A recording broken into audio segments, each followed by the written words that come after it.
আলহামদুলিল্লাহি রাব্বিল আলামিন ওয়াসসালাতু ওয়াসসালামু আলা সাইয়্যিদিল মুরসালিন আম্মা বা'দ ফাআউযু বিল্লাহি মিনাশ শাইতানির রাজীম বিসমিল্লাহির রহমানির রহিম আসসালাতু ওয়াসসালামু আলাইকা ইয়া রাসূলুল্লাহ ওয়া আলা আলিকা ওয়া আসহাবিকা ইয়া হাবিবাল্লাহ আসসালাতু ওয়াসসালামু আলাইকা ইয়া নবিয়াল্লাহ ওয়া আলা আলিকা ওয়া আসহাবিকা ইয়া নূরাল্লাহ। দর্শক, যে যেখান থেকে আমাদের সাথে অংশগ্রহণ করেছেন আপনাদের সকলকেই জানাই আমাদের এই প্রোগ্রামের পক্ষ থেকে অসংখ্য শুভেচ্ছা এবং অভিনন্দন। আসুন শুরুতেই ভালো ভালো কিছু নিয়ত শামিল করে নেই। রাসূল করিম সাল্লাল্লাহু আলাইহি ওয়াসাল্লামের ফরমান, নিয়াতুল মুমিনি খায়রুম মিন আমালিহ, অর্থাৎ মুসলমানের নিয়ত তার আমল অপেক্ষা উত্তম। আমরা নিয়ত করি যে আল্লাহ তাআলা এবং তার রাসূল সাল্লাল্লাহু আলাইহি ওয়াসাল্লামের সন্তুষ্টি অর্জনের উদ্দেশ্যে শুরু থেকে শেষ পর্যন্ত আমরা এই প্রোগ্রামটি দেখব, যে আলোচনা হবে তার উপর ভরপুর আমল করার চেষ্টা করব। দরুদে পাকের অসংখ্য অগণিত ফজিলত। প্রিয় আকা মক্কি মাদানী মুস্তাফা হুজুর নূর সাল্লাল্লাহু আলাইহি ওয়াসাল্লামের রহমতপূর্ণ বাণী হচ্ছে, যে ব্যক্তি জুমার দিন আমার প্রতি ৮০ বার দরুদে পাক পাঠ করবে, আল্লাহ করিম তার ৮০ বছরের গুনাহকে মাফ করে দিবেন। সুবহানাল্লাহ, সুবহানাল্লাহ। আমরা বেশি থেকে বেশি পরিমাণে প্রিয় মুস্তাফা সাল্লাল্লাহু আলাইহি ওয়াসাল্লামের জাতে পাকের উপর দরুদে পাক পড়ব, কেননা দরুদে পাক এমন আমল, যে আমল দুনিয়া ও আখিরাতের ভালাই আমাদেরকে হাসিল করার তৌফিক দিয়ে দেয়। দরুদে পাক এমন আমল, যে আমল কোনো বান্দার জাতের মধ্যে কোনো সমস্যা দেখা দিলে দরুদে পাক সেটা সমাধা করে দেয়। তবে আপনাদেরকে অনুরোধ করব, আসুন আমরা সবাই নিয়ত করি যে প্রতিদিন কোনো দিন আমাদের খালি যাতে না যায় দরুদে পাক পড়া ব্যতীত। সাল্লু আলাল হাবিব সাল্লাল্লাহু আলা মুহাম্মদ সাল্লাল্লাহু তাআলা আলাইহি ওয়া আলিহি ওয়াসাল্লাম। দর্শক, প্রতিদিন আমরা নির্ধারিত টপিক নিয়ে আলোচনা করে থাকি। আসুন দেখে আজকে আমাদের বিষয়টি কি। নামাজ মুমিনের মেরাজ। মুমিন বান্দা নামাজ আদায় করার সময় পার্থিব জীবনের প্রতি অনীহা প্রকাশ করেন। কিয়ামে হাত বেঁধে আল্লাহ পাকের দরবারে সম্মান প্রদর্শন করে দাঁড়িয়ে থাকেন এবং সিজদায় নিজ চেহারাকে মাটিতে নত রেখে সর্বশক্তিমান আল্লাহ তাআলার দরবারে নম্রতা ও বিনয় প্রদর্শন করেন। প্রকৃত সুখ ও আধ্যাত্মিক আনন্দ লাভের মাধ্যম ও আল্লাহ তাআলার নৈকট্য লাভের জন্য নামাজের চেয়ে সর্বোত্তম কোনো উপায় নেই। এজন্যই ইরশাদ করেন, নামাজ মুমিনের মেরাজ। সুবহানাল্লাহ। আমরা নামাজ সম্পর্কিত একটি প্যাকেজ দেখলাম। তো আপনারা সবাই বুঝে গেলেন যে আজকে আমাদের বিষয় হচ্ছে নামাজ মুমিনের মেরাজ। তো এই নামাজ নিয়ে ইনশাআল্লাহ আযza ওয়া জাল আজকে আমরা আলোচনা করার সৌভাগ্য অর্জন করব। নামাজ কখন থেকে ফরজ হয়েছিল, নামাজ পড়ার ফজিলত কি, নামাজ পড়তে গেলে কি কি বিষয়গুলোকে লক্ষ্য রাখতে হবে, নামাজ খুশু ও খুজু সহকারে একাগ্রতা ও বিনয় সহকারে পড়ার কেমন ফাজাইল, এবং নামাজ না পড়ার শাস্তি কেমন, নামাজের মধ্যে আমাদের কোন কোন বিধানগুলো না জানলে নামাজ হবে না, এবং নামাজ নিয়ে মাদানী কাফেলার কি কি বাহার আছে, আমাদের তারবিয়াতি কোর্সের কি কি বাহার আছে, ইনশাআল্লাহ আজকে আমরা সে সম্পর্কে জানার সৌভাগ্য অর্জন করব। আজকে মুবালিক হিসেবে আমাদের সাথে উপস্থিত আছেন আমাদের নুরুদ্দিন বাপু। হুজুর কেমন আছেন? মাশাআল্লাহ। এবং আমাদের হাসান ভাই আছেন। হাসান ভাই কেমন আছেন? মাশাআল্লাহ, আলহামদুলিল্লাহ। হাসান ভাই আছেন। নাটখা হিসেবে আমাদের শাহাদাত ভাই আছেন। শাহাদাত ভাই ভালো আছেন? মাশাআল্লাহ। আসুন দেরি না করে একটি কালাম শামিল করি, এরপর ইনশাআল্লাহ আমরা আজকের বিষয়ের দিকে অগ্রসর হব। জি। আমার প্রিয় মদিনা, আমার প্রিয় মদিনা, মদিনা আমার প্রিয় মদিনা, আমার প্রিয় মদিনা, আমার প্রিয় মদিনা, আমার প্রিয় মদিনা, আমার প্রিয় মদিনা, আমার প্রিয় মদিনা। কতই না অপরূপ প্রিয় মদিনা, তোমার প্রেমে বিভোর স্বর্গ মদিনা, মদিনা মদিনা মদিনা মদিনা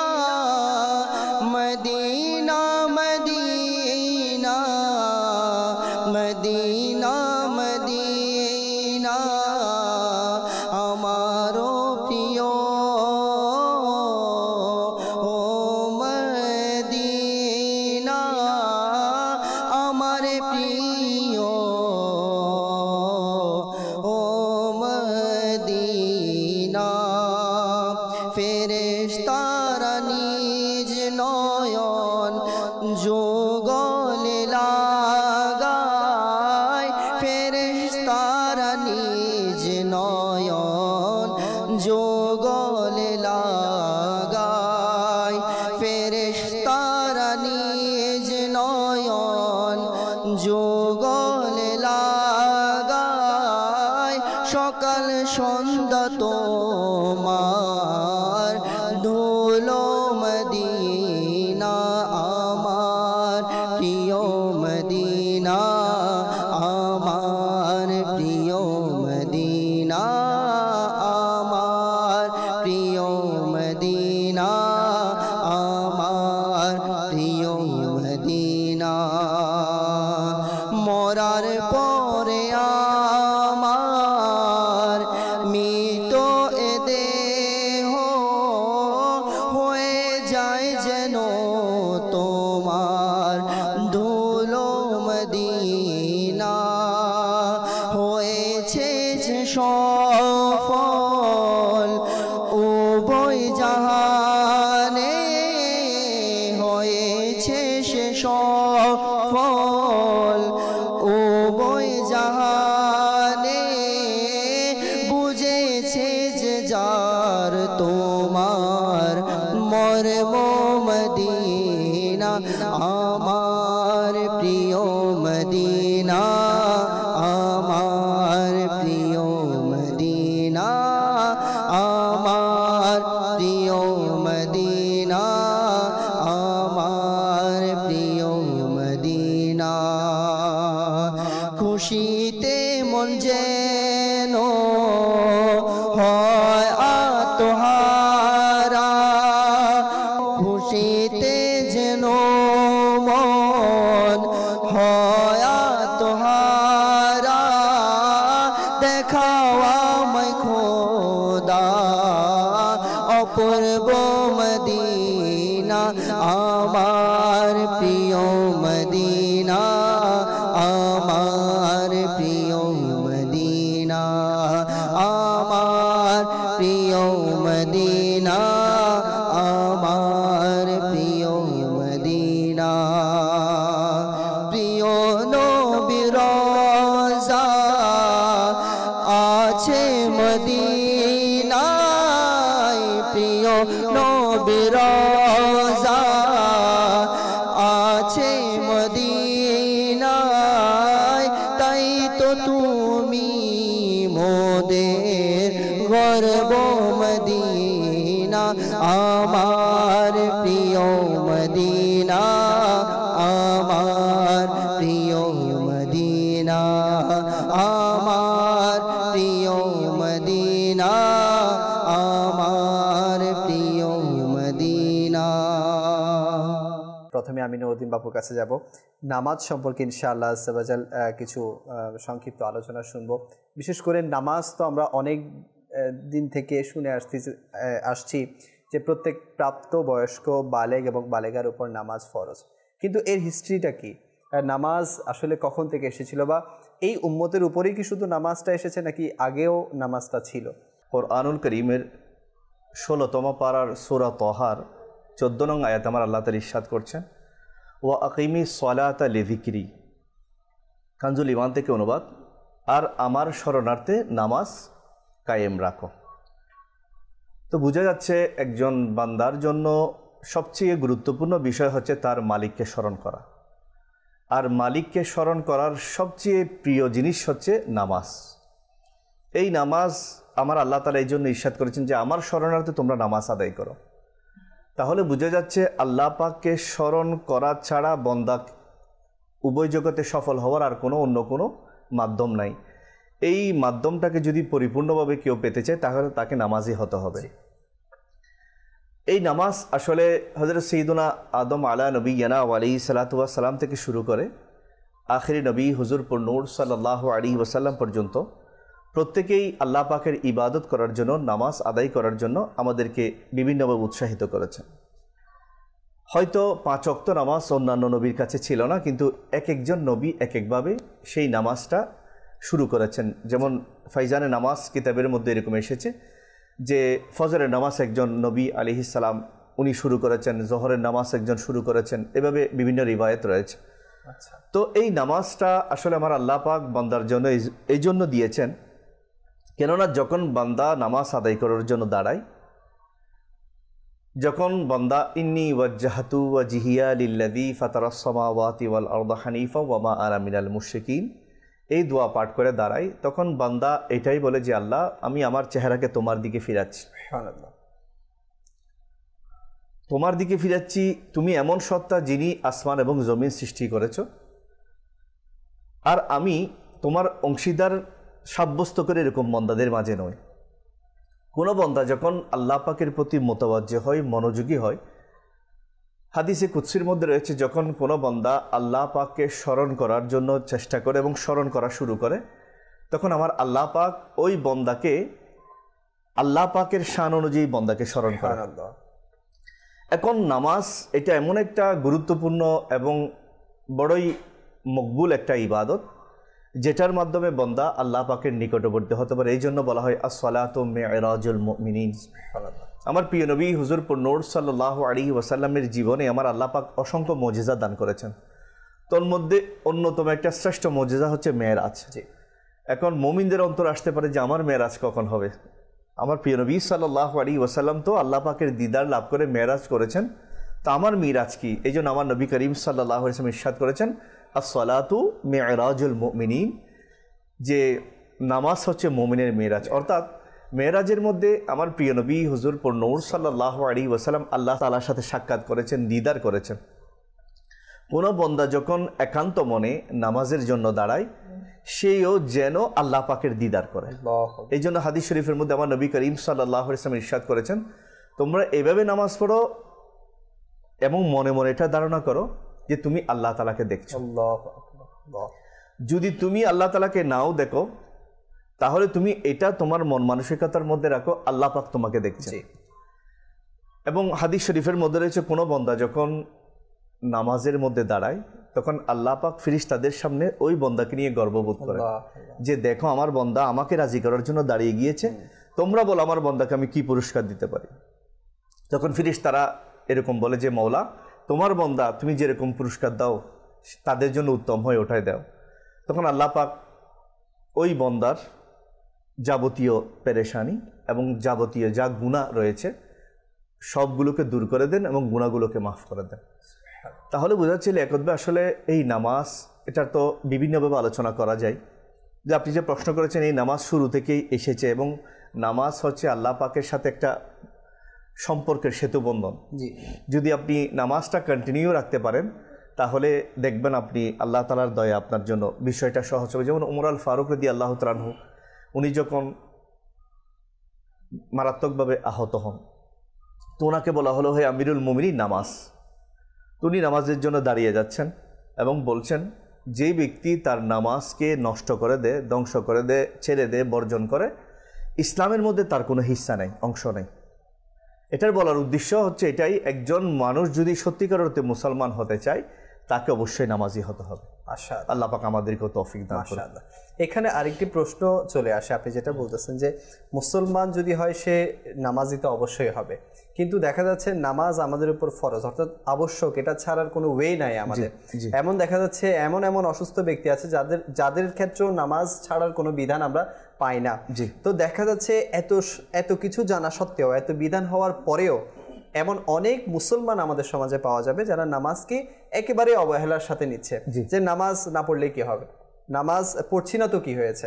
তো এই ক্ষেত্রে আমি ইনশাআল্লাহ আপনার কাছে আসবো যে নামাজ আসলে আমরা অনেকেই পড়ি না, আর অন্তরে এটা ধারণ করছি না পড়লে কি হবে, দেখা যাবে, বা এখন পড়ছি না পরে পড়বো, সমস্যা কি। কিন্তু এটার যে গুরুত্ব, এটা না পড়লে যে অনেক ভয়ানক ভয়ানক শাস্তি আমাদের জন্য ওয়েট করছে, ইনশাআল্লাহ সে সম্পর্কে শুনবো। আমরা যাবো আমার হাসান ভাইয়ের কাছে। জি হাসান।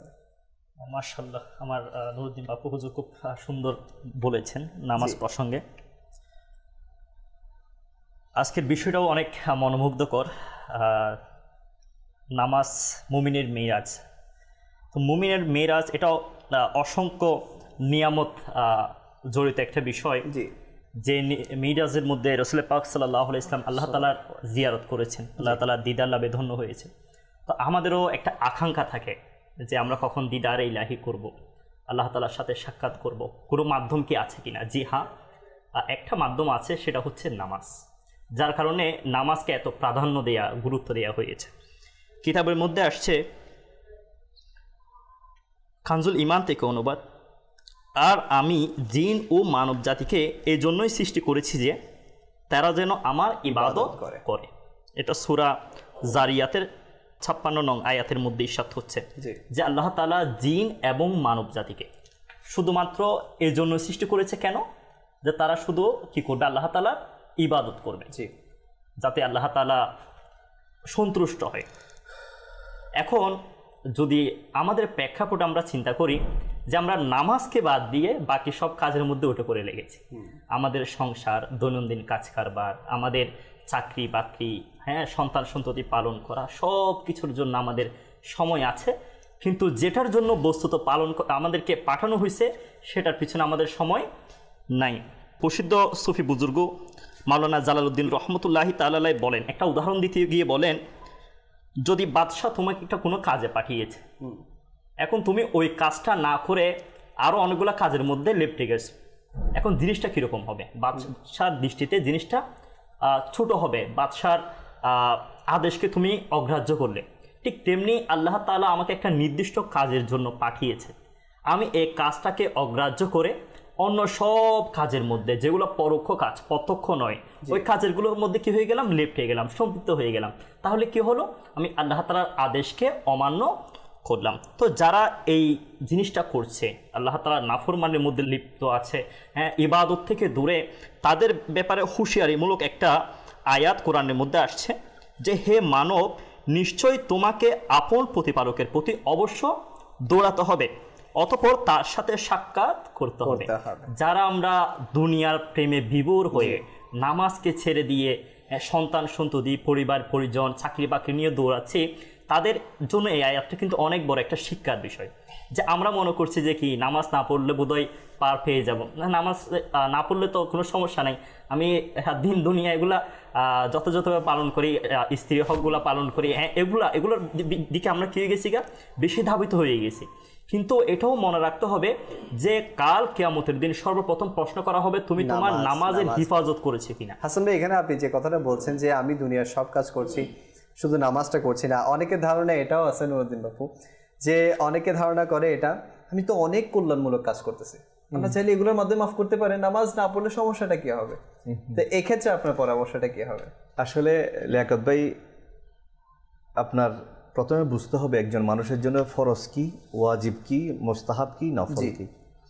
এখন আমরা আসলে কল্যাণমূলক কাজ, পরিবার চালানোকেই বড় মনে করতেছি, নামাজকে হালকা ভাবছি। এই জন্য এলমে দ্বীন আমাদের কাছে নাই যে আমার আল্লাহ পাক আমার জন্য কোন কাজগুলো ফরজ করেছেন, এগুলো না করলেই না করলে আপনি গুনাহগার হবেন, আপনি শাস্তির হকদার হবেন। এই কাজগুলো না করে আপনি যতই ভালো কাজ করেন, যেমন একটা রিওয়ায়াত এরকম এসেছে, যত বিধর্মী রয়েছে, অমুসলিম রয়েছে, তারা যদি পৃথিবীর সকল ভালো কাজ করে, এগুলোর প্রতিদান আল্লাহ দুনিয়াতে দিবেন, আখিরাতে দিবেন না। কেন? এই জন্য দিবেন না, কেননা সে ঈমান আনার দৌলত পায়নি। এই মহামূল্যবান সম্পদ ঈমান না আনা পর্যন্ত তার এতগুলো ভালো কাজ আল্লাহর দরবারে গ্রান্টেড হচ্ছে না। কেন? ওই আসল জিনিসের মধ্যে ঘাটতি থাকার কারণে। একজন মুসলমানও যদি নামাজ আদায় না করে, নামাজ, রোজা, হজ, জাকাত এগুলো যদি আদায় না করে, যতই ভালো কাজ করুক, আল্লাহ পাকের দরবারে আপনি মুস্তাহাব কাজ, মনে করেন কেউ যদি 100 বার সুবহানাল্লাহি ওয়া বিহামদিহি পাঠ করে, এটাতে সওয়াব পাবে। যদি কেউ পাঠ না করে, কিয়ামতের দিন তাকে জবাবদিহিতে করা হবে না, কেননা এটা আলাদা স্পেশাল নফল একটা ইবাদত। কিন্তু আজকে জোহরের নামাজ কেন আপনি পড়লেন না, এই জন্য আপনাকে জবাবদিহি করতে হবে। এই জন্য তো কিয়ামতের দিন আল্লাহ পাকের পক্ষ থেকে 5টি প্রশ্ন করা হবে, তোর মধ্যে একটি প্রশ্ন হবে তুমি নামাজ কি আদায় করেছো, নামাজ সম্পর্কিত প্রশ্ন করা হবে। তো এই জন্য আমাদের এই জিনিসটা আসলে লিয়াকত ভাই, সবচেয়ে বড় সমস্যা হচ্ছে আমরা এখন দুনিয়ার স্বাদটাকেই গ্রহণ করেছি, নামাজের স্বাদটা গ্রহণ করি না। যেমন হেকায়ত নসিহতে কিতাবের মধ্যে এসেছে যে রাবিয়া বসরি রাদিয়াল্লাহু তাআলা আনহার ঘরে একবার একটি চোর আসলো। ওই চোর এসে অনেক খোঁজাখুঁজি করলো, তো কিছুই পেল না। যখন সে বের হয়ে যাচ্ছে ঘর থেকে, তখন রাবিয়া বসরিয়া রাদিয়াল্লাহু তাআলা আনহা বললেন, হে আল্লাহর বান্দা, তুমি এসেছো চুরি করতে, নিশ্চয় তুমি চোর, চুরি করতে এসেছো, কিছু তো পাও নাই, তো কালি হাতে কেন যাচ্ছ? তুমি একটা কাজ করো, দরজার মধ্যে একটা লোটা রয়েছে, ওটা দিয়ে তুমি ওযু করো, নামাজ আদায় করো, ইনশাআল্লাহ আল্লাহ পাক তোমাকে কিছু না কিছু মিলিয়ে দিবে। ওই চোর কি করলো? উজু করলো, উজু করার পর নামাজের জন্য দাঁড়ালো। এইদিকে নামাজের জন্য দাঁড়িয়েছে, ওদিকে রাবিয়া বসরিয়া রাদিয়াল্লাহু তাআলা আনহা আল্লাহর দরবারে হাত তুলে দিয়েছে, আল্লাহ সে আমার ঘরে এসেছে, কিছু পাই নাই, তবে আমি তাকে তোমার দরবারে পৌঁছে দিয়েছি, দাঁড় করিয়ে দিয়েছি। আল্লাহ তোমার দরবারে দাঁড় করিয়ে দিয়েছি, তুমি এখন তাকে কালি হাতে ফেরত দিও না। এদিকে আল্লাহর নেককার বান্দিনীদের দোয়া, আসলে তো ওনারা দোয়া না, শুধু কারো দিকে নজর দিলেও দয়া হয়ে যায়। দোয়াতে এটা অনেক উচ্চ বিষয়। আল্লাহর নেককার বান্দিনীর দোয়া যখন এটা করলেন, আল্লাহ পাক দয়া হলো, তার অন্তরের মধ্যে আল্লাহ পাকের স্পেশাল দয়া হলো, সে নামাজের মধ্যে দাঁড়ালো। তো স্বাভাবিকভাবে লিয়াকত ভাই দেখবেন 2 রাকাত নামাজ পড়তে বেশিক্ষণ সময় লাগার কথা না, কিন্তু ওই ব্যক্তি নামাজ পড়তেছে পড়ার পর আবার আল্লাহর দরবারে সিজদা করে দাঁড়িয়ে নিজের নফসকে বলতেছে, তুমি এই কাজটা কেন করলা? কাল কিয়ামতের ময়দানে আল্লাহ পাক যদি তোমাকে জিজ্ঞেস করে, তুমি কি জবাব দিবা? তুমি চুরি করেছো, বান্দার হক নষ্ট করেছো। এভাবে বিরাট একটা অংশ, রাতের বড় একটা অংশ সে অতিবাহিত করে। যখন শেষ রাত হলো, রাবিয়া বসরি রাদিয়াল্লাহু তাআলা আনহা তাকে জিজ্ঞেস করলেন যে তুমি রাতটা কিভাবে কাটিয়েছো, কিভাবে পেলে ওই রাতটাকে? তখন ওই চোর বলল, আসলে আমি যখন নামাজের জন্য দাঁড়ালাম, তখন আমার অন্তরের উপর বিনয় এবং নম্রতা আল্লাহ পাকের পক্ষ থেকে ঢেলে দেওয়া হয়েছে, এবং আমার একটা অনুশোচনা চলে এসেছে। আমি আল্লাহ পাকের দরবারে এটা আল্লাহর কাছে দোয়া করলাম, এবং আল্লাহ পাক আমাকে দয়া করেছেন। সারা রাত বসে আমি আল্লাহর কাছে তওবা করেছি, এবং আমি নিয়ত করছি ভবিষ্যতে আর নাফরমানি করব না, আল্লাহ পাকের পক্ষ থেকে দয়া হবে। শুধু তাই নয়, হে আম্মাজান, আল্লাহ পাক আমাকে দয়া করেছেন যে আল্লাহ পাকের পক্ষ থেকে বলা হচ্ছে, আমি যখন চোখের পানি ছাড়ছি, অশ্রু প্রবাহিত হচ্ছিল চোখ দিয়ে, তখন উদ্দেশ্য থেকে আওয়াজ আসলো যে বন্দা, তোমার তওবা আমি কবুল করলাম, তোমাকে মাফ করে দিলাম। এটা যখন রাবিয়া বসরি রাদিয়াল্লাহু তাআলা আনহা শুনলেন, আল্লাহর নেককার বান্দা বান্দিনীরা যখন অন্য কোনো বন্দার মাগফিরাতের সংবাদ শুনে, তখন ওনার অন্তত ব্যথিত হয়ে যায়, ব্যাকুল হয়ে যায় যে আমার কখন সনদ আসবে। তো উনি বললেন, ওই ব্যক্তির কাছ থেকে যখন এই ঘটনা শুনলেন, তখন আল্লাহর দরবারে ফরিয়াদ করেন, হে আল্লাহ, আমি তো আজকে অনেক দিন ধরে রাত তোমার জন্য কাটাচ্ছি। আল্লাহ, এই বন্দা আজকে একটি রাত কিছুক্ষণ সময় কাটিয়েছে, এত দয়া হয়েছে, মাগফিরাতের সুসংবাদ এসেছে। আল্লাহ, আমি তো অনেক দিন ধরে তোমার দরবারে হাজিরি দিচ্ছি, আমার ব্যাপার কি ফয়সালা? তখন আমার আল্লাহ তাআলার পক্ষ থেকে আদেশ আসলো, হে রাবিয়া, আমি তো তোমার কারণেই তাকে কবুল করেছি। তুমি আমার এত প্রিয় বান্দিনী, আমাকে এত বেশি স্মরণ করো, তুমি আমার কাছে ফরিয়াদ করার কারণে আমি এই চোর বান্দাকে আমার মকবুল বান্দা বানিয়ে নিয়েছি। তো বুঝে যাচ্ছে লিয়াকত ভাই, আসলে দেখেন আল্লাহওয়ালারা শুধু নামাজ পড়ে তৃপ্তি নিজে পেয়েছেন এরকম না, ওনারা মানুষকে তৃপ্তি পাওয়ার ব্যবস্থা করে দিয়েছে। এই মাগফিরাতের ঘটনা যেটা পীর মেহের আলী শাহ রহমতুল্লাহি তাআলার জীবনীতে এসেছে, একবার ওনার একটা সন্তান হয়েছে। তো সন্তান হওয়ার পর কিছুদিন পর ওনার এক বন্ধু আসলো, এসে বলল, হে মোবারকবাদ বন্ধু, মোবারকবাদ বন্ধু, মোবারকবাদ। তো পীর মেহের আলী শাহ রহমতুল্লাহ দাঁড়িয়ে গেলেন, দাঁড়িয়ে গিয়ে বললেন, ভাই কী হয়েছে, কী জন্য মোবারকবাদ দিচ্ছেন? বলছে, কেন, আমি তো শুনেছি তোমার নাকি সন্তান হয়েছে, সেই জন্য মোবারকবাদ দিচ্ছি, আমি কয়েকদিন শহরের বাইরে ছিলাম। তো পীর মেহের আলী শাহ রহমতুল্লাহ বলেন, ভাই আমি তো মনে করেছি তোমাকে আল্লাহ পাক জানিয়েছেন যে মেহের আলীকে আমি মাফ করে দিয়েছি, ওই সংবাদটা শোনানোর জন্য আমাকে এসেছো সুসংবাদ, আমি মনে করছি আমার মাগফিরাতের সুসংবাদ নিয়ে এসেছো, দেখতেছি তুমি তো আমাকে দুনিয়ার একটা সুসংবাদ শোনালো। লিয়াকত ভাই দেখেন, ওনাদের নজর হচ্ছে আখিরাতের দিকে। এই জন্য আমির আহলে সুন্নাত দামাত বারকাতুহুল আলিয়া এখন সিলভার বাটন, গোল্ডেন বাটন পাওয়ার পর আব্দুল হাবিব ভাই রুকনে শুরা দামাত বারকাতুহুল আলিয়া দেখাচ্ছেন, বাপা এটা পেয়েছি। তো আমির আহলে সুন্নাত দামাত বারকাতুহুল আলিয়া চমৎকার একটা বিষয় তুলে ধরেছেন, যেটা আমাদের সবার জন্য শিক্ষা। আমির আহলে সুন্নাত দামাত বারকাতুহুল আলিয়া বলছেন, এরকম সিলভার বা গোল্ডেন বাটন না পেলেও কোনো সমস্যা নেই, যদি আল্লাহ রাজি থাকে। আল্লাহ পাক যদি রাজি না থাকে, এরকম শত বাটন নিয়ে আমাদের কি হবে? আর আমাদের মকসদ তো বাটন অর্জন করা না, আমাদের মকসদ হচ্ছে আল্লাহ পাককে সন্তুষ্ট করা, নবী করিম সাল্লাল্লাহু আলাইহি ওয়াসাল্লামের দরবারের মধ্যে হাজিরে দেওয়া। আসলে বর্তমান সময়ে মানুষ এখন দেখেন না, যারাও নামাজি, পাক্কা নামাজি আমরা মনে করছি প্রথম কাতারের নামাজি, ওনারাও মসজিদে গিয়ে মানুষকে হয় ধমক দিচ্ছে, না হয়তো মানুষের গীবত করতেছে, হয়তো মানুষকে বিভিন্নভাবে কষ্ট দিচ্ছে। সত্যিকার অর্থে কোনো নামাজি কোনোদিন মানুষকে কষ্ট দিতে পারে না। আসলে আসলে এই আমরা যে কথাটা শুনে থাকি প্রায় সময় যে নামাজ খারাপ এবং অশ্লীল কাজ থেকে হিফাজত করে, এর যথার্থ ইনশাল্লাহ আমি আপনার থেকে শুনবো। তো দর্শক, আমি যে বিষয়টা তুলে ধরতে চাচ্ছি যে হাসান ভাই যেটা বলেছেন, আল্লাহ পাক আমাদেরকে সৃষ্টি করার পেছনে একটা না একটা উদ্দেশ্য আছে, আর সেটা হচ্ছে কি আল্লাহ পাকের ইবাদত করা। আর সব ইবাদতের মধ্যে মহৎ ইবাদত, মহান ইবাদত যেটা, সেটা হচ্ছে নামাজ। কেননা দেখুন, এই মোবাইল যে ইনভেন্ট করেছে তার পেছনেও কোনো না কোনো রিজন আছে, কোনো না কোনো উদ্দেশ্য আছে। সেটা কি? আমরা যাতে একে অপরের সাথে কানেক্ট হয়ে যাই কলের মাধ্যমে। তাই দেখুন, যখন আমরা মোবাইলে কোনো অ্যাপসে থাকি না কেন, যে কোনো কাজ করি না কেন, যখনই কল আসে এই মোবাইল জানিয়ে দেয় যে তার সৃষ্টি উদ্দেশ্য যে একজনকে আরেকজনের সাথে কানেক্ট করে দেওয়া। তো সেজন্য আমি যেখানেই থাকি না কেন সেই কলটা কিন্তু উপরে শো হয়ে যায়। ঠিক তেমনি আমাদেরও উচিত যে আমরা যে কোনো কাজে ব্যস্ত হয়ে যাই না কেন, আমাদের মেইন যে উদ্দেশ্য নিয়ে আমাদেরকে তৈরি করা হয়েছে, ইবাদত এবং নামাজ, এগুলো যাতে আমরা ঠিক রাখি, এরপর বাকি দুনিয়ার সকল কাজ করি, এতে কোনো সমস্যা হবে না। আল্লাহ পাক আমাদের সবাইকে বুঝার তৌফিক দান করুক। সময় হয়েছে একটি সেগমেন্ট শামিল করার, যে সেগমেন্টে আমরা মোবালিকে দাওয়াত ইসলামী থেকে একটি কিতাব বা রিসালার পরিচয় শুনে থাকি। আসুন দেখি আজকে কোন রিসালা বা কিতাব আমাদের সামনে উপস্থাপন করা হচ্ছে।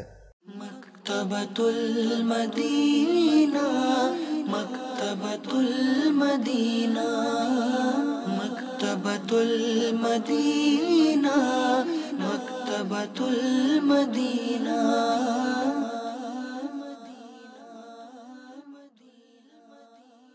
সাল্লু আলাল হাবিব সাল্লাল্লাহু তাআলা আলা মুহাম্মদ সাল্লাল্লাহু তাআলা আলাইহি ওয়া আলিহি ওয়াসাল্লাম। প্রিয় ইসলাম ভাইরা ও মাদানী চ্যানেলের দর্শক শ্রোতা, একটি ওয়াকিয়া সম্পর্কে শ্রবণ করি। হযরত সাইয়্যিদুনা শেখ আবু ইমরান ওয়াসিতি রহমতুল্লাহ তাআলা আলাইহি বলেন, আমি মক্কা শরীফ থেকে মদিনা শরীফে তাজুদ্দৌর রিসালাত শাহনশাহ নবুয়ত সাল্লাল্লাহু তাআলা আলাইহি ওয়া আলিহি ওয়াসাল্লামের নূরানি মাজার জিয়ারত করার উদ্দেশ্যে রওনা হলাম। প্রতিমধ্যে আমার এতই পিপাসা লাগলো যে মনে হলো যেন আমি মরেই যাব। তৃষ্ণায় কাতর হয়ে আমি একটি বাবলা গাছের নিচে বসে পড়লাম। হঠাৎ সবুজ পোশাক পরিহিত এক ব্যক্তিকে সবুজ ঘোড়ায় আরোহী অবস্থায় দেখলাম। তার ঘোড়ার লাগাম এবং জিনপোষও সবুজ ছিল। তার হাতেও সবুজ করবতপূর্ণ সবুজ একটি পেয়ালা ছিল। তিনি আমাকে পেয়ালাটি দিলেন আর বললেন, পান করে নাও। আমি তার 3 নিঃশ্বাসেই পান করলাম, কিন্তু দেখলাম যে সেই পেয়ালা থেকে একটুও কমেনি। অতঃপর তিনি আমাকে বললেন, তুমি কোথায় যাবে? আমি বললাম, হুজুর আকদাস নূরে মুজাসসাম সাল্লাল্লাহু তাআলা আলাইহি ওয়া আলিহি সাল্লামের দরবারে সালাম আরজ করার জন্য মদিনা শরীফে যাচ্ছি। তিনি বললেন, তুমি যখন সেইখানে গিয়ে পৌঁছাবে আর তোমার সালাম পেশ করবে, তখন সেই 3 জন মহামর্যাদাবান ব্যক্তিদের নিকট আরজ করবে যে, অর্থাৎ রিদওয়ানও আপনাদের খেদমতে সালাম আরজ করেছেন। আল্লাহ তাআলার রহমত তাদের উপর বর্ষিত হোক এবং তাদের সদকায় আমাদেরও বিনা হিসেবে ক্ষমা হোক। প্রিয় ইসলামী ভাইরা, এমন আশিকানে রসুলদের ঘটনা সংবলিত একটি মনোমুগ্ধকর এবং চমকপ্রদ কিতাব হচ্ছে আশিকানে রসুলের 130টি ঘটনা। প্রিয় ইসলামী ভাইরা, এভাবে আরও অনেক আশিকানে রসুলদের ঘটনা সংবলিত এই কিতাবের মধ্যে বিভিন্ন ওয়াকিয়া রয়েছে। তো আমরাও যদি এই ওয়াকিয়া জানতে চাই, কেমন আশিক ছিলেন বিভিন্ন বুজুর্গানে দিন, সাহাবাই কামগণ, বিভিন্ন ব্যক্তিগণ আল্লাহ রসুলের কেমন আশিক ছিলেন, ওনাদের মদিনা শরীফের সফর কেমন হয়েছিল, তো এই সম্পর্কে যদি আমরা জানতে চাই, তো আজই আমরা এটা মাকতাবাতুল মদিনা বিভিন্ন শাখা থেকে সংগ্রহ করে নিচে স্ক্রিনের মধ্যে আপনারা নাম্বার দেখতে পাচ্ছেন এবং শাখা সমূহ কোথায় কোথায় দেওয়া রয়েছে সেটাও লিখে দেওয়া হয়েছে। তো আপনি চাইলে অনলাইনে অর্ডার করেও এই কিতাব সংগ্রহ করতে পারেন। তা আল্লাহ তাআলা আমাদেরকে এইসব আশিকানে রসুলদের ঘটনা শোনার সৌভাগ্য দান করুক এবং এই কিতাব মাকতাবাতুল মদিনা থেকে সংগ্রহ করার তৌফিক দান করুক। সাল্লু আলাল হাবিব সাল্লাল্লাহু তাআলা আলা মুহাম্মদ সাল্লাল্লাহু তাআলা আলাইহি ওয়া আলিহি ওয়াসাল্লাম। মাকতাবাতুল মদিনা, মাকতাবাতুল মদিনা, মাকতাবাতুল মদিনা, মাকতাবাতুল মদিনা।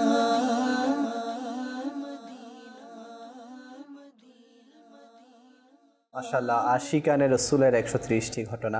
কিছু দর্শকের কল আছে, কলগুলো শামিল করব। জি, আমার নাম তাওহীদ, তার নাম আনবুলেন, আমি কি কাম করতে চাই? ইনশাআল্লাহ। জি, নেক্সট কল। আমার নাম ফজল আহমদ আক্তারি। মাশাআল্লাহ আপনাদের চ্যানেল আমি রেগুলার দেখি, খুব ভালো লাগে। আমি আমার পরিবারকে নিয়ে রেগুলার আপনাদের চ্যানেল দেখি।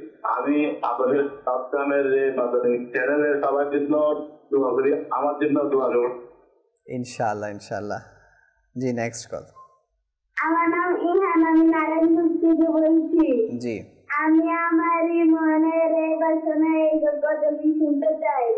মাশাআল্লাহ। জি নেক্সট কল। আমার বাড়ি হচ্ছে গোপালগঞ্জ। এই মাতার এত সুন্দর অনুষ্ঠান আপনারা করতে সুবহানাল্লাহ, আল্লাহ রাসূল ছাড়া আর কেউ করতে পারে না। এই কদিন বাইরে দেখা যায় আপনারা চ্যানেল দেখে আমাকে তিনি দোয়া করুন যাতে আল্লাহ রাসূলের কথা আমরা বলতে পারি। মাশাআল্লাহ, আপনি গোপালগঞ্জ থেকে দেখছেন, আল্লাহ তাআলা আপনাকে বরকত দিক।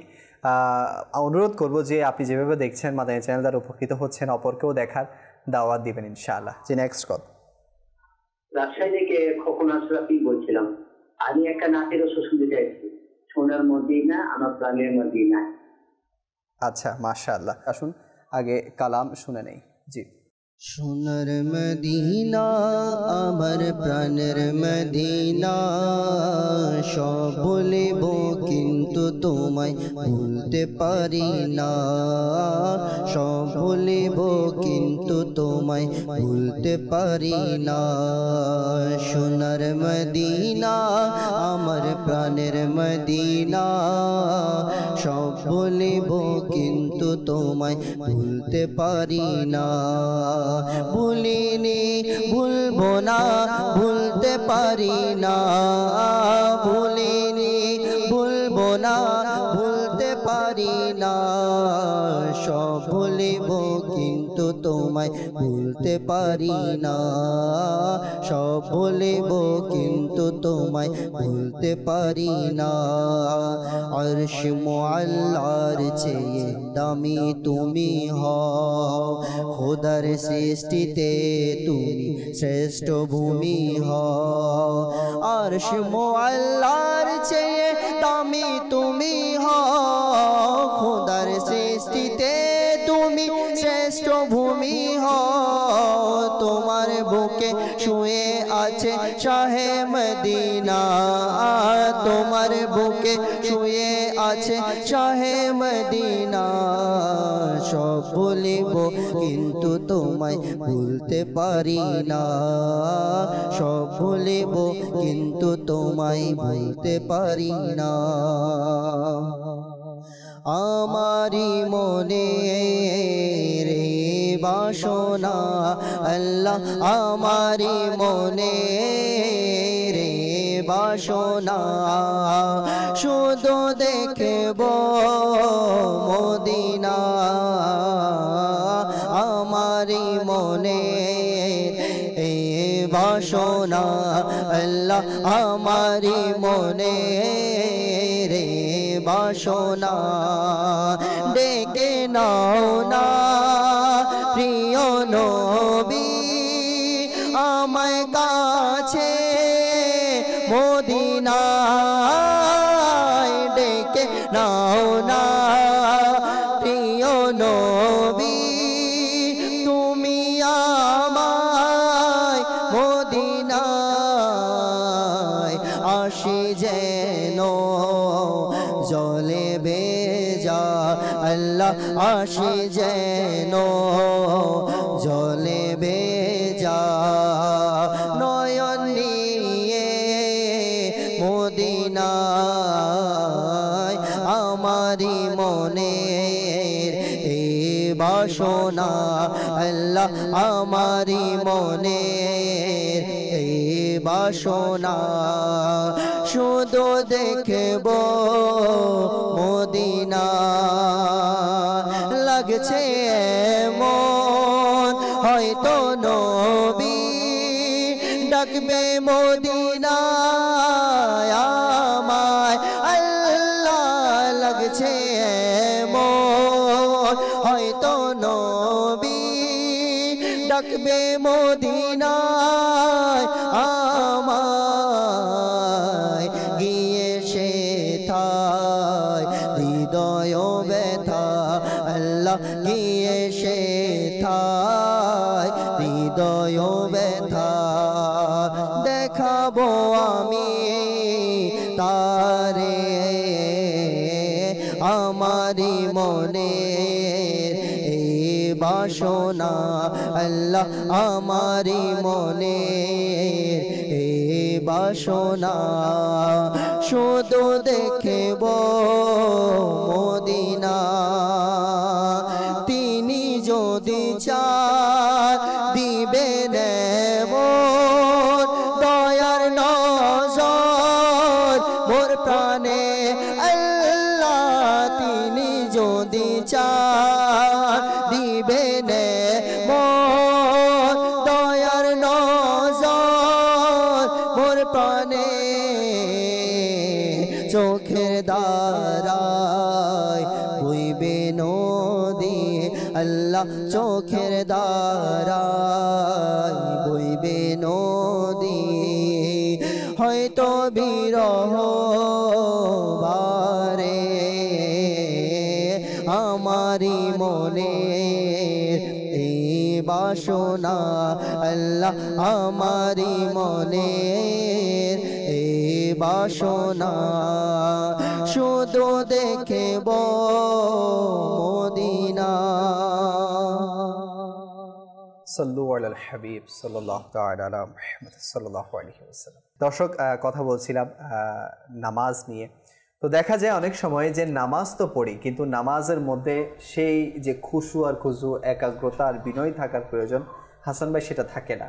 তো এর কারণ কি আমি আপনার থেকে জানতে চাইবো, যে নামাজে দাঁড়ালেই দুনিয়ার সব চিন্তা, নামাজে দাঁড়ালেই দুনিয়ার সব হিসাব আমাদের চলে আসে। তো এই ব্যাপারে আপনি কি বলবেন? আমরা যখন দুনিয়াবি মিসাল দিয়ে বলি, আর যখন কোনো একটা কিছু করি, জি, তখন ওই জিনিসটাতে আমরা এত বেশি ফোকাস করি যে অন্যদিকে আমাদের নজর কম থাকে। জি, আপনি ছবি তোলেন, আপনি যেখানে কিন্তু ফোকাস করবেন ওইটা কিন্তু ফুটে উঠবে, বাকিগুলা একটু ঝাপসা হয়ে যাবে, ডিফোকাস হয়ে যাবে। এখন আমরা দুনিয়ার সকল কাজের ক্ষেত্রে আমরা একটা জিনিসকে এট এ টাইম ফোকাস করি, কারণ আমাদের মন সবসময় একটা জিনিসের উপরেই নিবদ্ধ হতে পারে। কিন্তু আমরা যখন নামাজের ক্ষেত্রে যাই, তখন আমরা কিন্তু নামাজের মধ্যে ফোকাসটা রাখি না। আমরা তখন আরও অনেক কিছু হিসাব নিকাশ নামাজের মধ্যে করে ফেলি। কেন? একাগ্রতার অভাব থাকে তার জন্য। তো এই জন্য আমাদের একাগ্রতার বিষয়ে প্র্যাকটিসের দরকার আছে।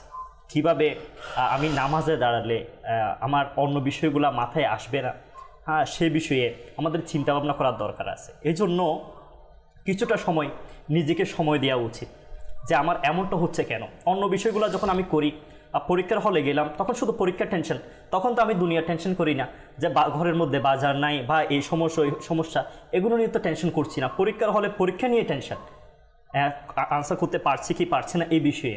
কিন্তু নামাজের ক্ষেত্রে কেন আমাদের এরকম হচ্ছে? সেজন্য সর্বপ্রথম বলবো, একটা চিকিৎসা, সেটা হচ্ছে আত্ম উপলব্ধি করা, নিজেকে সময় দেওয়া, যে আমার এমনটা হচ্ছে কেন, কোন বিষয়ে আমার গাফিলতি আছে, যার কারণে যখন আমি আল্লাহ তাআলার সন্তুষ্টির জন্য আল্লাহ তাআলাকে সিজদা করতে যাচ্ছি, তখন আমার এই জিনিসটা হচ্ছে কেন, আমাকে বারবার শয়তান ওয়াসওয়াসা দিচ্ছে কেন, কুমন্ত্রণা আসছে কেন, এর জন্য চিকিৎসা করার দরকার আছে। কিতাবের মধ্যে আসছে যেটা বলছেন একাগ্রতা কেন জরুরি। আমিরুল মুমিনিন সাইয়্যিদুনা উসমান ইবনে আফফান রাদিয়াল্লাহু তাআলা আনহু বলেন, আমি আল্লাহ পাকের প্রিয় হাবিব সাল্লাল্লাহু আলাইহি ওয়াসাল্লামকে ইরশাদ করতে শুনেছি, যে মুসলমানের উপর ফরজ নামাজের সময় আসে এবং সে ভালোভাবে উযু করে এবং বিনয় সহকারে নামাজ পড়ে এবং সঠিক পদ্ধতিতে রুকু করে এবং সিজদা করে, তবে সেই নামাজ তার অতীতের সমস্ত গুনাহের কাফফারা হয়ে যাবে। কখন? যখন আপনি একাগ্রতার সাথে পুরোটা মন লাগিয়ে নামাজ আদায় করবেন। সেজন্যই বস্তুত নামাজের ক্ষেত্রে একাগ্রতা, কুশু বলেন, মনোযোগিতা, এই বিষয়টা সবচেয়ে প্রথমে চলে আসে, যাতে করে আপনি একাগ্রতার সাথে নামাজ আদায় করতে পারেন। এখন আপনার একাগ্রতা নেই, আপনি নামাজ পড়লেন কিন্তু মন আছে অন্যদিকে, তবে এই নামাজ আল্লাহ তাআলার দরবারের মধ্যে কবুলিয়ত হবে না, কবুল হবে না। সেজন্য বিনয় সহকারে নামাজ পড়া উচিত। আবার কিতাবের মধ্যে আরেকটা আসছে এরকম, আল্লামা বদরুদ্দিন আইনি রহমতুল্লাহি তাআলা বলেন, নামাজের মধ্যে বিনয় থাকা এটা হচ্ছে মুস্তাহাব, বিনয় থাকাই লাগবে। আমার আকা আলা হযরত রহমতুল্লাহি তাআলা লিখেন, নামাজের মধ্যে পূর্ণতা, নামাজের নূর, নামাজের সৌন্দর্য, অনুভূতি এবং স্বাদ, এটা হচ্ছে একাগ্রতার উপর নির্ভর করে। আপনার একাগ্রতা নাই বিদায় আপনি নামাজের মধ্যে স্বাদ পাচ্ছেন না। আপনি বলছেন যে ভাই আমি তো নামাজ পড়ছি কিন্তু কোনো নামাজের স্বাদ তো পাচ্ছে না। এর মূল কারণ হচ্ছে একাগ্রতা নাই, আল্লাহ তাআলার সন্তুষ্টির জন্য নামাজ পড়ছি না। আমরা শুনেছি কিতাবের মধ্যে যে বুজুর্গরা এমন ছিলেন যে ওনারা একাগ্রতা এত বেশি ছিল ওনাদের যে পাখি এসে ওনাদের গায়ের উপর বসে আবার চলেও যেতেন, অর্থাৎ গাছ মনে করে। ওনাদের একাগ্রতা বিনয়িতা এমন ছিল। এ ব্যাপারে আপনি কি বলবেন? আর কয়েকটা দর্শক প্রশ্ন করেছিলেন যে রোজার চেয়ে আমরা রোজাকে বেশি প্রাধান্য দিই নামাজের চেয়ে, তো এই ব্যাপারেও কিছু ইরশাদ করুন। জি লিয়াকত ভাই, আসলে আমরা একটি ঘটনা অনেকবার হয়তো শুনেছি মাদানী চ্যানেলের দর্শক শ্রোতা। আলী রাদিয়াল্লাহু তাআলা আনহুর একটি লড়াইয়ের সময় ওনার পায়ে তীর বিদ্ধ হলো। তো যখন অন্যান্য সাহাবায়ে কেরাম আলাইহিম রিদওয়ানগণ এটা স্পর্শ করছিল, বের করার জন্য চেষ্টা করছিল, আলী রাদিয়াল্লাহু তাআলা আনহুর প্রচণ্ড ব্যথা অনুভব করছিলেন। এই দৃশ্য যখন আমার প্রিয় নবী হুজুর পর নূর সাল্লাল্লাহু আলাইহি ওয়াসাল্লাম দেখলেন, লক্ষ্য করলেন, তখন এটি ইরশাদ করলেন, তোমরা আলীকে নামাজে দাঁড়াতে দাও। আলী যখন নামাজে দাঁড়াবে তখন এটা বের করবে।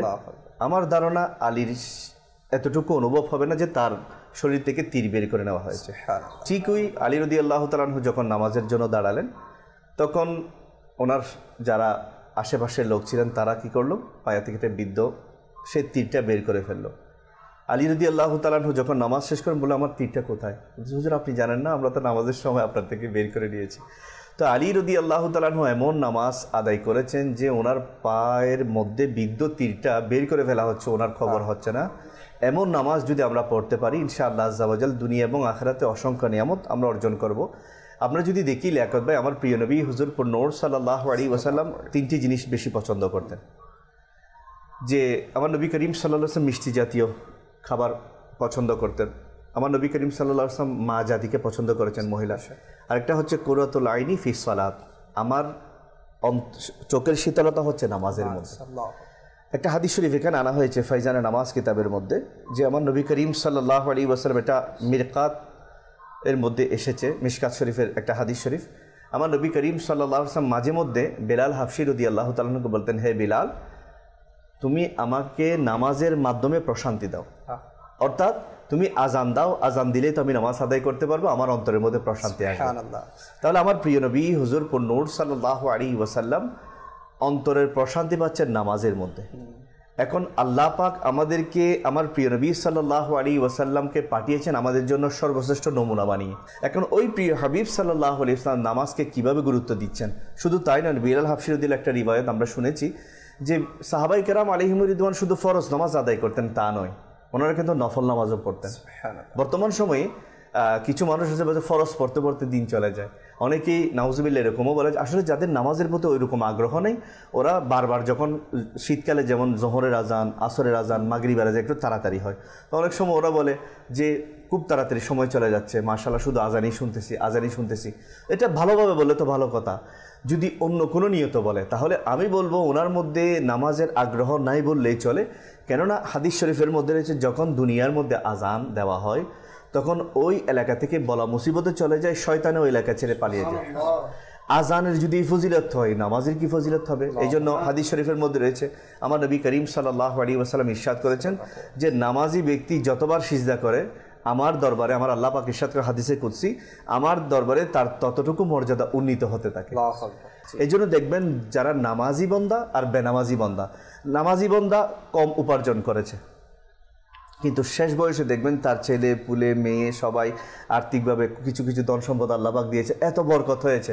আর বেনামাজি বান্দা কোটি টাকার মালিক ছিল, ওকে 10 বার কিনতে পারতো নামাজি বান্দাকে, কিন্তু শেষ বয়সে গিয়ে বরকত ওটা বেড়ে যাচ্ছে। কেন? আল্লাহ পাকের দরবারে যে বান্দা ঝুঁকতেছে, নত হচ্ছে, আল্লাহ পাককে দুনিয়ার কাছে তাকে ছোট হতে দিবেন না। এই জন্য হযরত সাইয়্যিদুনা আনাস রাদিয়াল্লাহু তাআলা আনহুর একটা ঘটনা এখানে এসেছে। একবার আনাস রাদিয়াল্লাহু তাআলা আনহুর চাকরে এসে বলল, হুজুর এলাকাতে তো অনাবৃষ্টির কারণে আমাদের বাগান শুকিয়ে যাচ্ছে, সব কিছু শুকিয়ে যাচ্ছে, আপনি একটু আমাদের জন্য দোয়া করুন হুজুর, আপনি তো আল্লাহর মকবুল হাস্তি, প্রিয় নবী সাল্লাল্লাহু আলাইহি ওয়াসাল্লামের আপনি অনেক দিন গোলামি করেছেন। আনাস রাদিয়াল্লাহু তাআলা আনহুর ওই মালির কথা শুনে, ওই চাকরের কথা শুনে মায়া হলো। উনি কী করলেন, বললেন তুমি দরজায় দাঁড়াও, আমি একটু উজু করলেন, নামাজ পড়লেন। এত বিনয় এবং নম্রতা সহকারে নামাজ পড়ছেন। 2 রাকাত শেষ হলো, বলতেছেন কি কোনো কিছু আভাস পাওয়া যাচ্ছে বৃষ্টির?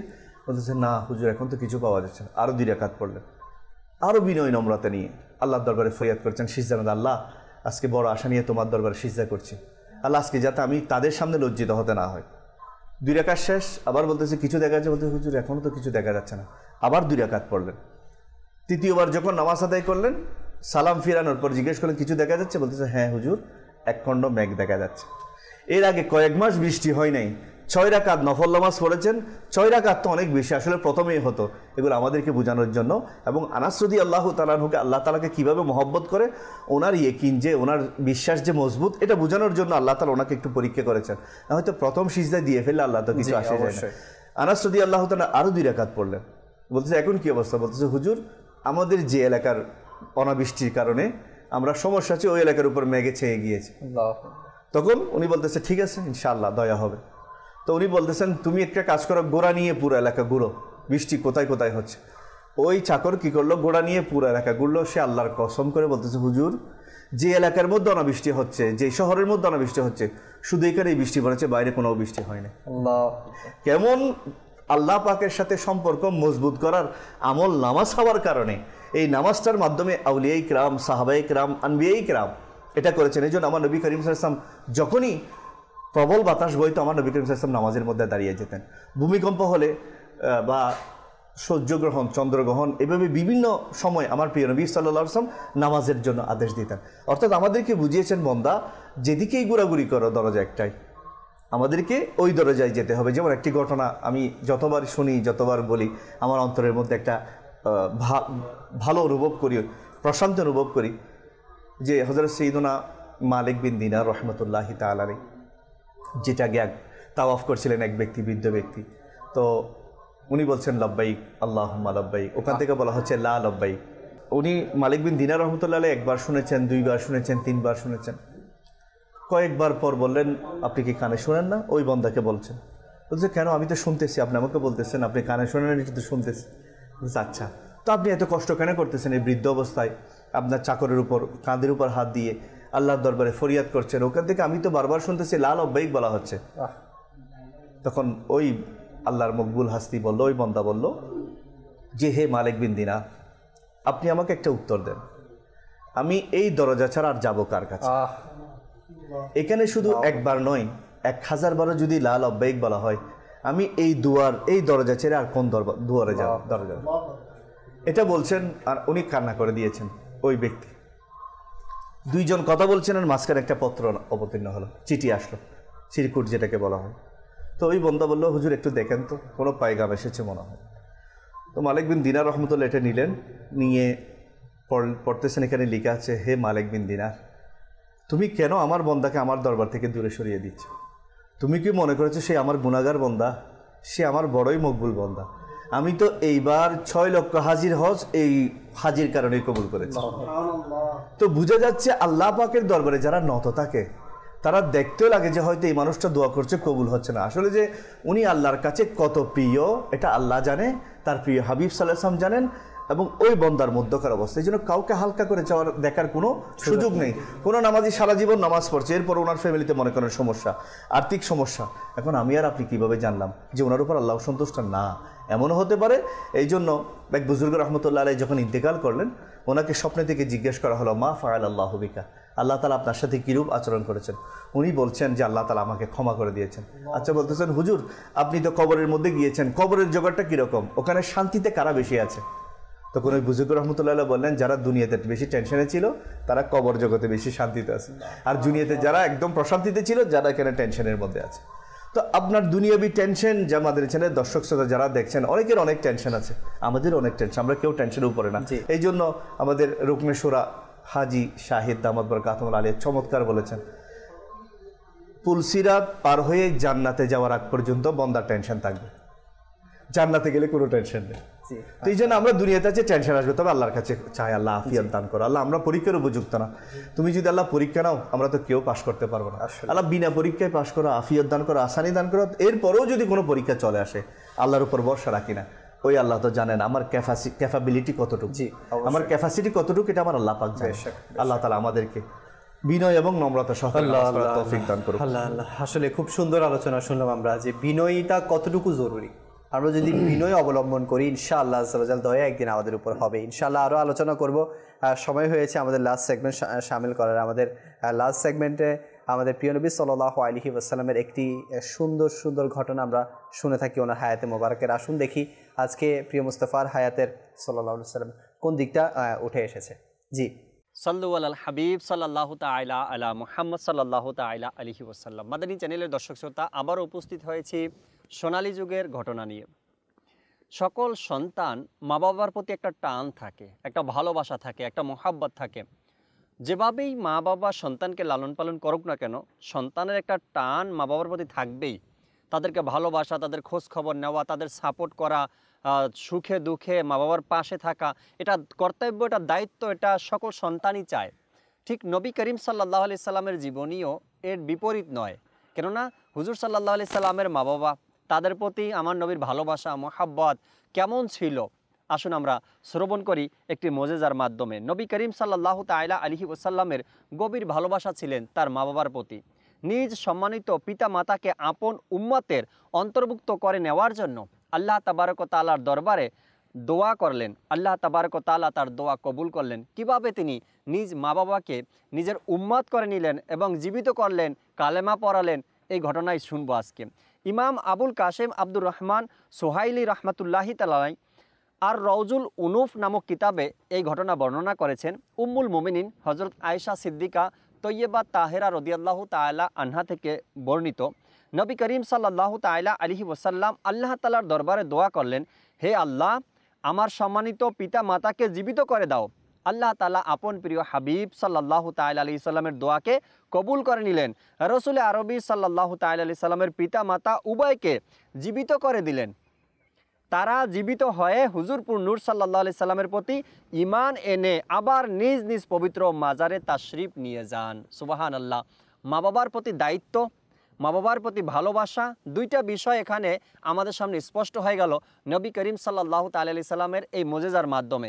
যেভাবে করে নিজের মা বাবার প্রতি ভালোবাসা পোষণ করা, তেমনি করে মা বাবার প্রতি সহানুভূতি, মা বাবাকে নিজের উম্মতি বানানো, এরপরে মা বাবার প্রতি সম্মান দেখানো। তো আমরা যারা উম্মতি রয়েছি, আমরা এই মুজিজা থেকে শিক্ষা গ্রহণ করি নিজের মা বাবাকে সাপোর্ট করা, নিজের মা বাবার সঙ্গ দেওয়া, বয়স হয়ে গেলেও তাদেরকে ভুলে না যাওয়া, মা বাবার কথাগুলো শ্রবণ করা, শোনা, আমল করা, মা বাবার খেদমত করা। আল্লাহ তাআলা সে তৌফিক আমাদেরকে দান করুক।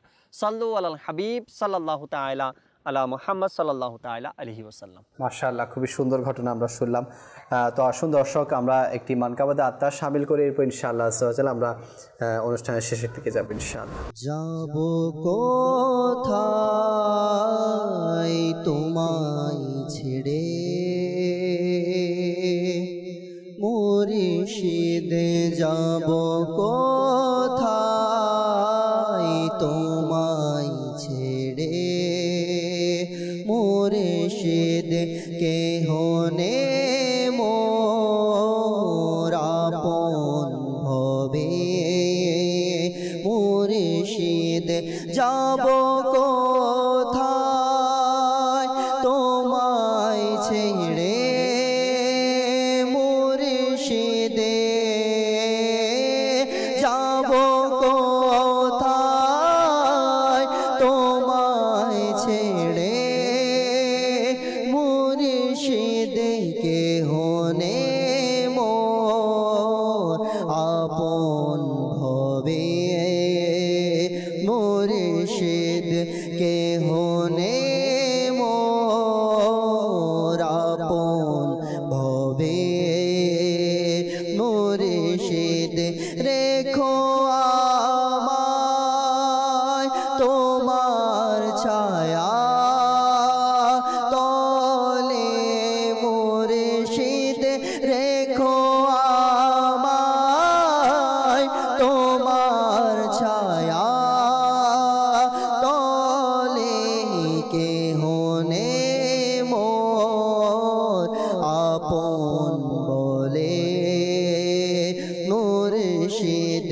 কেহ নে মোর আপন বলে, মুর্শিদ যাব কোথায় তোমায় ছেড়ে, মুর্শিদ